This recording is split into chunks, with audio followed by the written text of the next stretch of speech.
Disability pension on armed forces. Sir, एक सैनिक जब बॉर्डर पर गोली खाता है तो या तो वो शहीद हो जाता है, या यदि वो बच जाता है तो उसके शरीर का कोई अंग वो खो देता है, डिसेबल हो जाता है। इसके चलते सरकार उसे डिसेबिलिटी पेंशन देती है। ये कोई एहसान नहीं है, ये इनाम नहीं है, ये मुआवजा है, क्योंकि उसने देश की रक्षा करते हुए अपना एक अंग खो दिया, अपनी एक चीज, अपनी जीवन, अब वो एक रिड्यूस्ड क्वालिटी ऑफ लाइफ जिएगा। लेकिन विडंबना है कि आज हम इस डिसेबिलिटी पेंशन पर भी इनकम टैक्स लगाने जा रहे हैं। इस यूनियन बजट 2026 में फाइनेंस मिनिस्टर ने tax exemption on disability pension को विड्रॉ किया है, और 1922 से डिसेबल पेंशन आर्म्ड फोर्सेस को जो दी जा रही थी उस पर कोई इनकम टैक्स नहीं था। पहली बार 1922 से लेकर आज तक कोई इनकम टैक्स नहीं लगा, लेकिन अब हम उस पर इनकम टैक्स लगाने जा रहे हैं, जो कि ठीक नहीं है। मैं आपको एक उदाहरण के माध्यम से समझाना चाहूंगा। एक सोल्जर जो 20 साल का जब था, उसने भारतीय फौज को ज्वाइन किया। 25 साल सर्विस करने के बाद एक्सट्रीम कंडीशंस में उसने दिवाली बंकर में मनाई, ईद बॉर्डर पे मनाई, क्रिसमस के दौरान पेट्रोलिंग करी, अपने बच्चों के बर्थडे, अपनी मैरिज एनिवर्सरी, सुख दुख के मौके सब मिस किए। लेकिन उसने अपने सैक्रिफाइस को कभी टैक्स लैब और टैक्स एग्जेम्पशन के चश्मे से नहीं देखा। लेकिन जब ऑपरेशन के दौरान किसी इंजरी के चलते वो अपना कोई अंग खो देता है और मेडिकल बोर्ड उसे 40 से 50%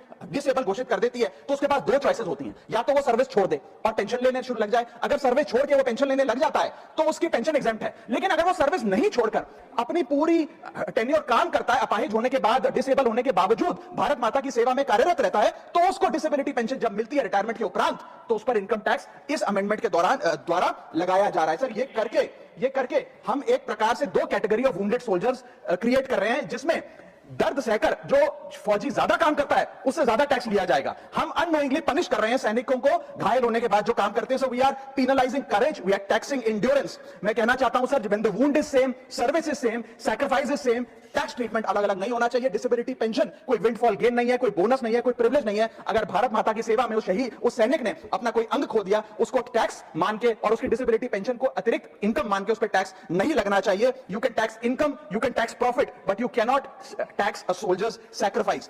इस प्रकार से हमारे राघव चड्ढा बोले हैं। इसी प्रकार से हमें हर नेता से उम्मीद है कि हमारे हर नेता असली मुद्दा पर टॉपिक उठाएंगे। अगर आप भी असली मुद्दे पर वीडियो चाहते हैं तो हमारे चैनल को सब्सक्राइब जरूर करें और बेल आइकन को प्रेस जरूर करें, जिससे आपको हमारा वीडियो टाइम पर मिल सके। धन्यवाद।